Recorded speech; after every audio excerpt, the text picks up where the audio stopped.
அன்பர்களே, உங்கள் அனைவருக்கும் இயேசுவின் நாமத்தில் வாழ்த்துக்களும் இறையாசிரும்.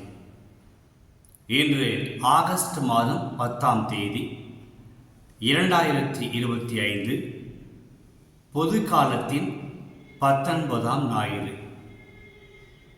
இன்றைய வாசகங்கள் நாம் இறைவன் மீது நம்பிக்கை கொண்டு கடமையையும் பொறுப்பையும் சரிவர நிறைவேற்றி வாழ வேண்டி நம்மை அழைக்கிறது.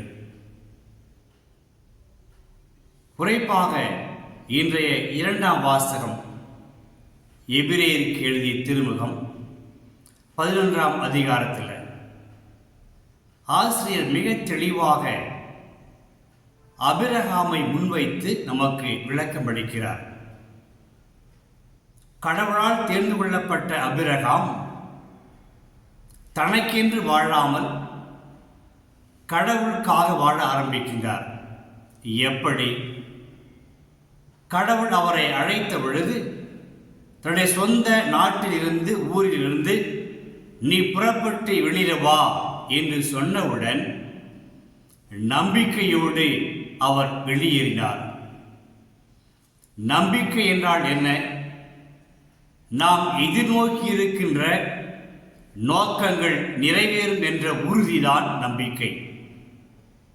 எனவே ஆபிரகாம் அங்கிருந்து வெளியேறினார் நம்பிக்கையோடு, பயணம் செய்கின்றார் நம்பிக்கையோடு. அந்த பயணத்தின் பொழுது கடவுள் அவரை வழிநடத்துகின்றார் என்ற ஆழ்ந்த நம்பிக்கை ஆபிரகாமை முற்றிலுமாக ஆட்கொண்டிருப்பதை நாம் பார்க்கிறோம். அந்த நம்பிக்கையில் முக்கியமாக கடவுள் ஆபிரகாமை பார்த்து, உனக்கு ஒரு சந்ததியை நான் ஏற்படுத்துவேன் என்று சொல்லி அவருக்கு உறுதி கொடுக்கிறார். இவருக்கு வயதாகிறது, அவருடைய மனைவி சாராக்கு வயதாகிறது. இருந்த பொழுதிலும் கடவுளின் வார்த்தை அவர் நம்பினார். அதுவும் எப்படி? வானத்து விண்மீன்களைப் போலவும் கடல் பரப்பில் இருக்கின்ற மனத்தோள்களைப் போலவும் உன்னுடைய சந்தையை நான் பெரிதாக்குவேன். ஆபிரகாம் நம்பினார். அது மட்டுமல்ல, உன்னை ஒரு புனித நாட்டிற்கு அழைத்து செல்வேன், வாக்களிக்கப்பட்ட கானான் தேசத்திற்கு அழைத்து செல்வேன் என்று சொல்லினார். அதையும் ஆபிரகாம் நம்பி நடந்தார். பயணம் செய்தார். தன்னுடைய வாழ்வில் இடர்பாடுகள் இருந்த பொழுதிலும் கூட ஆபிரகாம் நம்பிக்கை இழக்கவில்லை. அந்த ஆபிரகாமுக்கு பிறந்த மகன் ஈசாக்கை பலியிட வேண்டிய சூழல் வந்தபோது கூட ஆபிரகாம் தயங்கவில்லை. கடவுள் இருக்கிறார், கடவுள் தன்னுடைய வாக்கை நிறைவேற்றுவார் என்ற ஆழ்ந்த நம்பிக்கை இருந்தது. ஆகவே அன்பர்களே, இறுதியாக அந்த கானான் தேசத்தை அவரால் அடைய முடியாது என்ற பொழுதிலும் தூரத்திலிருந்து பார்க்கிறார். இதான் நான் அடைய வேண்டிய, என்னுடைய மக்கள் அடைய வேண்டிய நாடாகும் என்று அறிந்தும் கூட ஒரு கணம் கூட ஆபிரகாம் நம்பிக்கை இழக்கவில்லை. ஆக நம்பிக்கையின் ஒட்டுமொத்த உருவமாக ஆபிரகாம் நம்முன் திகழ்கிறார், வாழ்ந்து காட்டியிருக்கிறார். இன்றைய நற்செய்தியில் லூக்கா நற்செய்தி 12ஆம் அதிகாரம் 32 முதல் 48 வசனங்கள் முடிய நீண்ட வாசகம். கருத்தெல்லாம் மிக முக்கியமானது. ஆயத்தமாக இருங்கள். நீங்கள் எப்படி ஆயத்தமாக இருக்க வேண்டும்? ஒரு வீட்டு தலைவன் திருமண விருந்திற்கு செல்கிற பொழுது அந்த வீட்டு பொறுப்பை எல்லாம் தன்னுடைய பணியாளரிடம் ஒப்படைத்து செல்கிறார். பணியாளர் எப்படி நடந்து கொள்ள வேண்டும்?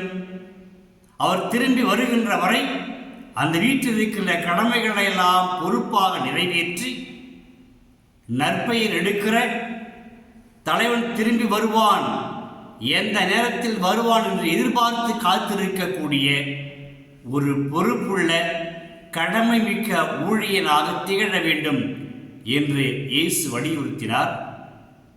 அது நம்பிக்கையோடு, ஒரு பொறுப்புணர்வோடு, கடமை உணர்வோடு வாழக்கூடிய மனிதராக நாம் இருக்க வேண்டும் என்று இயேசு நமக்கு வலியுறுத்துகிறார்.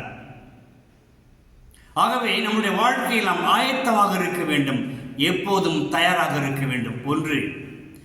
இரண்டாவது, இந்த வாழுகின்ற காலகட்டங்களில் நமக்கு கொடுக்கப்பட்டிருக்கிற ஒரு தாயாக இருக்கலாம், ஒரு தந்தையாக இருக்கலாம், ஒரு மகனாக இருக்கலாம், மகளாக இருக்கலாம், இறை ஊழியராக இருக்கலாம், உங்களுக்கெல்லாம் நமக்கெல்லாம் கொடுக்கப்பட்டிருக்கிற அந்த பொறுப்பை கடமை உணர்வோடு தவறாது நம்பிக்கையோடு நிறைவேற்றுகிற ஒரு நேர்மை உள்ள, உண்மை உள்ள, விசுவாசமிக்க ஊழியராக நாம் வாழ வேண்டும் என்பதை இன்றைய நற்செய்தி வாயிலாக இயேசு நமக்கு சுட்டி காண்பிக்கின்றார். அந்த ஊழியர், அந்த தலைவன் திரும்பி வருகிற பொழுது, காத்திருக்கிற பொழுது, அவரை வரவேற்கிற பொழுது, அவருக்கு பணிவிடை செய்கிற பொழுது தலைவன் அவரை பாராட்டுகிறான், வெகுமதி அளிக்கிறான். நம்முடைய வாழ்க்கையில் அன்பர்களே, முதலில் நாம் சிந்தித்தது போல அபிரகாம் ஒப்பற்ற நம்பிக்கையின் தூணாக இருக்கிறார். எவ்வளவோ இடர்பாடுகள், நெருக்கடிகள், எதிர்காலமே ஒரு மங்கிப்போன சூழ்நிலை, இவற்றெல்லாம் இருந்தால் கூட நம்பிக்கை தளரவில்லை. இன்றளவும் திருச்சபையை வாழ்வித்துக் கொண்டிருக்கிறது என்றால் இந்த உயிரோட்டமுள்ள நம்பிக்கைத்தான். இன்று எத்தனையோ புனிதர்களை திருச்சபை உருவாக்கி இருக்கிறது. எத்தனையோ குடும்பங்கள் திருக்குடும்பங்களாக வாழ்ந்து கொண்டிருக்கின்றன. எத்தனையோ தந்தையர்களும் மனைவிகளும் தாய்மார்களும் பிள்ளைகளும் பொறுப்புணர்வோடு நடந்து கொள்கிறார்கள். அவர்களெல்லாம் பேறு பெற்றவர்கள் என்றால் நம்பிக்கை தளராமல், சோர்வுறாமல் அந்த கடவுளை மட்டுமே உற்று நோக்கி தங்கள் வாழ்க்கையை பயணத்தை வாழ்ந்து கொண்டிருக்கின்றவர்கள் அவர்கள். நாம் ஏன் வாழக்கூடாது? நாம் ஏன் நம்பிக்கையோடு வாழக்கூடாது? நம்முடைய வாழ்க்கை சோர்வுகிற பொழுது, தளர்வு பெறுகிற பொழுது, சோதனை எதிர்கொள்கின்ற பொழுது நம்பிக்கை இழக்க வேண்டாம். கடவுள் நம்மோடு இருக்கிறார். நமக்கென்று அந்த நிலையை உறுதிப்படுத்தியிருக்கிறார். அந்த கடவுளை நாம் நம்புவோம். எனவே தயாராக இருப்போம். எந்த நொடியும் இறைவன் நம்மை அழைக்கலாம். எனவே நம்முடைய சிந்தனை, நம்முடைய செயல்பாடுகள், நம்முடைய எண்ணங்கள் எல்லாம் கடவுளை எதிர்நோக்கி வண்ணமாக இருக்க வேண்டும். நம்முடைய சொந்த சுயநலத்தால் நம்முடைய நம்பிக்கை இழந்துவிட்டு ஒரு இனம் தெரியாத, நிலை தெரியாத, உருக்குழந்த வாழ்வை வாழக்கூடாது என்பதை இயேசு அறுதியிட்டு காண்பிக்கின்றார். அன்பர்களே, அற்புதமான இந்த வாழ்வுக்கு நாம் எல்லாம் அழைக்கப்பட்டிருக்கிறோம். கடவுளுக்கு தெரியும் நம்முடைய இறுதி நிலை என்ன, எங்கு நாம் சென்றடைய வேண்டும். இந்த உலகம் நிலையற்ற உலகம். இந்த நிலையற்ற உலகத்தை பயன்படுத்தி நம்முடைய வாழ்க்கை பயணங்கள், நம்முடைய குடும்ப பயணங்கள் எல்லாம் இறை அந்த விண்ணகத்தை நோக்கிய பயணமாக இருக்க வேண்டும். எனவே அடிப்படை நம்பிக்கை, நம்பிக்கை, நம்பிக்கையே. அதுவும் கடவுள் மீது நம்பிக்கை கொள்வோம். ஒப்பற்ற கடவுள் என்னை வாழ வைத்துக் கொண்டிருக்கிறார். என்னை ஒருபோதும் சோர்வுரை விடமாட்டார். என்னை தோல்வியடைய விடமாட்டார். என்னை திக்கற்ற நிலையில் விடமாட்டார்.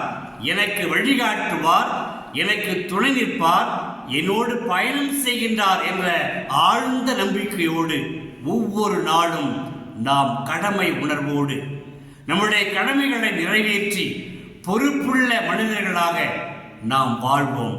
கிறிஸ்துவின் இறையாசிரை பெற்றுக்கொள்வோம். அன்பர்களே, செபிப்போமா? வாழ்வளிக்கின்ற வள்ளலாகிய தந்தையே, உம்மை போற்றுகிறோம், உம்மை வாழ்த்துகிறோம், உம்மை ஆராதிக்கின்றோம். இன்று நீர் எங்களுக்கு கொடுக்கின்ற அந்த அபிரகாமின் முன்மாதிரியான வாழ்க்கை எங்கள் வாழ்வில் ஒரு உந்து பாடமாக இருந்து நாங்கள் மீது அளவற்ற, அசைக்க முடியாத நம்பிக்கை கொண்டு வாழக்கூடிய பேரருளை எங்களுக்கு தாரும்.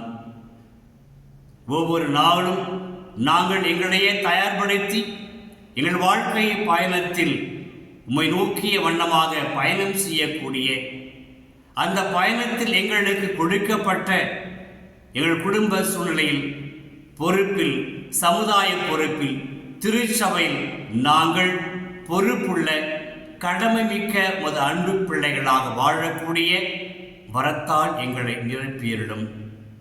இவற்றையெல்லாம் மகன் இயேசு கிறிஸ்து வழியாகவே ஜெபிக்கின்றோம் தந்தையே.